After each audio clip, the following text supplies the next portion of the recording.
Nududu nye amegbeto ƒomia ƒe amenyinu vevie tɔ le miaƒe Ghana anyigbadzia. Nududu to vovo le du ɖe sia ɖe ƒe dekɔnu ŋu le miaƒe amuganutomia. Edze kɔtɔe be miaƒe nududuwo nye nududu yiwo ƒe dzesidewo dze le dukɔ geɖewo me. Megeɖe ƒonutɔme bia gbe amewo ku ɖe miaƒe nududuwo ŋu kple nududu yi xe mieɖuna wu le miaƒe amuganutoa me. Le miaƒe denyigbawo dzia nududuwo le vovovo yi ke mieɖuna. Eɖewo nye akple, wɔ kple dzeŋkple, ayi kple mɔlu, abladzo, ete, agbeli. Ke ne miege ɖe detsi ƒe akpadzia, azidetsi le, fetri detsi, ama yi ke gboma hã tɔ atsake, dedetsi, detsi ƒuƒui, agbametadi kple abɔbitadi kple bubuawo. Ke kae mieɖuna wu abe ʋe tɔ? Wɔ kple agbametadi. Wɔ kple agbametadi. Alo ete kple alo abladzo kple kontometadi. Eya hã li. Gba na mi ŋkɔ. Ŋkɔ nye Matilda Etsagoka. Akpe le miaƒe amuganutoma nuɖuɖu kawo nye miaƒe nuɖuɖuwo mieɖuna esia yi? Amugantoma nuɖuɖu mieɖuna. Nye akple vovovowo le mía si le amugantoma. Amɔkple li, amɔkukple li, dzeŋkple li, ayi dzeŋkple. Mi kɔ bɔbi hã kɔ ɖa dzeŋkple. Ekɔ dzomi kɔ ɖa dzeŋkple. Mi eɖuna fufu, agbeli, ete, abladzo. Mi ɖuna makani kple vovovowo mi ɖuna le amugantoma. Detsi kawo tɔgbuiwo le mia si le amuganutoa? O detsi mi ƒuna fetridetsi kple amɔkple ye fetridetsi kple amɔkple mi ɖuna ko. Mi ɖana wɔ kple awɔ bɔbitadi le ŋuti.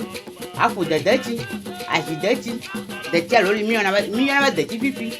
Ya mi kɔna mi ko akɔ ɖe agba me. Ne wòbi nyuia mia tɔtadi akɔ ɖe me. Ado wɔtsi. Ne do wɔtsia wɔtsia na dze anyi fain. Atsɔ ɖe dzi. Ade lame, atu fetri, asa ɖe ta kpokpokpo, afle detsi akɔ ɖe me. Mi yɔna be detsi fifi le amugantoma. Ewɔ kple ɖeɖe aleke mietsɔ ɖana ya? Wɔwɔ kple ya mi de ni zame ne tia si ne mi ƒo da ne tia kɔ. Ya nya gbe di zame wɔ kɔ ɖe mo bi nyuie kɔ. Iku mi hana. Afi ne mi de amɔ de mia, mi da wɔ kple wo bi na fain.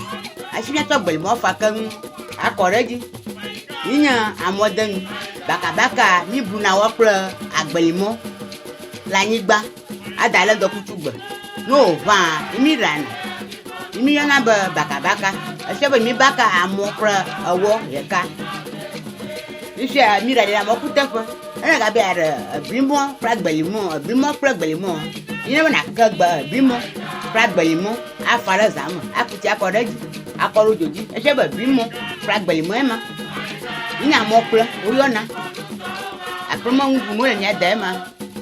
No va edzeŋkple tɔmɔ kple ayi kple mɔ eya leke? Dzeŋkple ne mia ɖa ayi kple ayi mi ɖo ɖe dzodzi obi nyuie fain.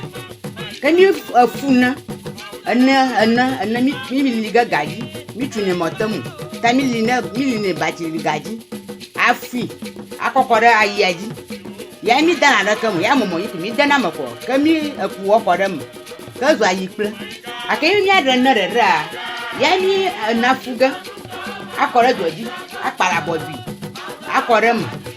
Ne wòbi nyuie. Ami avana ta ɖe gbegbe. Ta ne wòbi nyuie vɔ mi lu ga da anyi. Ne wòdze anyia, mi tsɔ ge. Ne mi tsɔe kɔ. Ebi kakotia eɖo dzodzi. Ta bɔbi ma, mi tatsa ge keŋ. Atu atadi. Abe agbametadi ene. Akpala bɔbi akɔ ɖe me. Ke ɖe dzeŋkpla bi vɔ. Mi kaka ɖe agba me keŋ. Asi aku bɔbi ma kple atadi kata kɔ ɖe dzeŋkpla ta. Ye nye ene dzeŋkple. Ya ye mi yɔna. Eda hã ya le mi fani. Afe da akɔ ɖe dzodzi hã ne bi nyuia. Ya nye ƒua kɔ ɖe me. Ne wòbia, ya nye de dzeŋkple mi yɔna.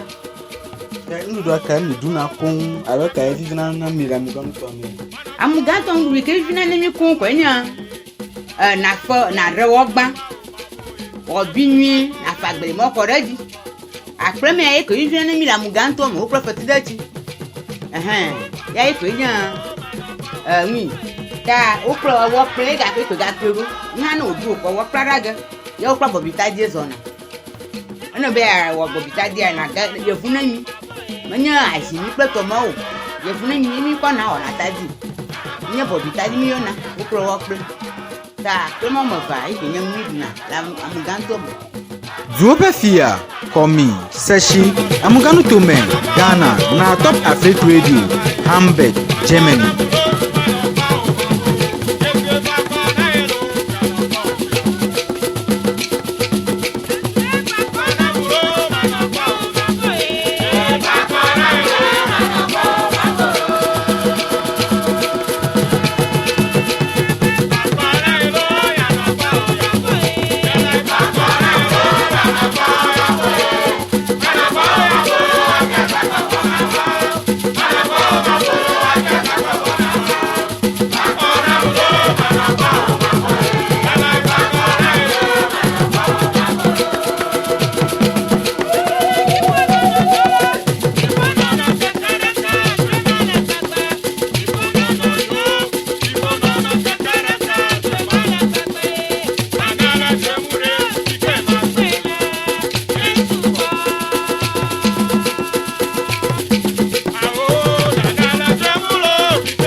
Ndudu yare, manya ndudu violo. Ndio kama la afima kumota mabu mandudu kumobunata. Monyo. Kaka, I have to bring you that creative twist that this week kana kpom ko hana no wom kumiabi. Agba sana nta ogamalo. Kwa makwami na. Okay. Manyare. So to start off this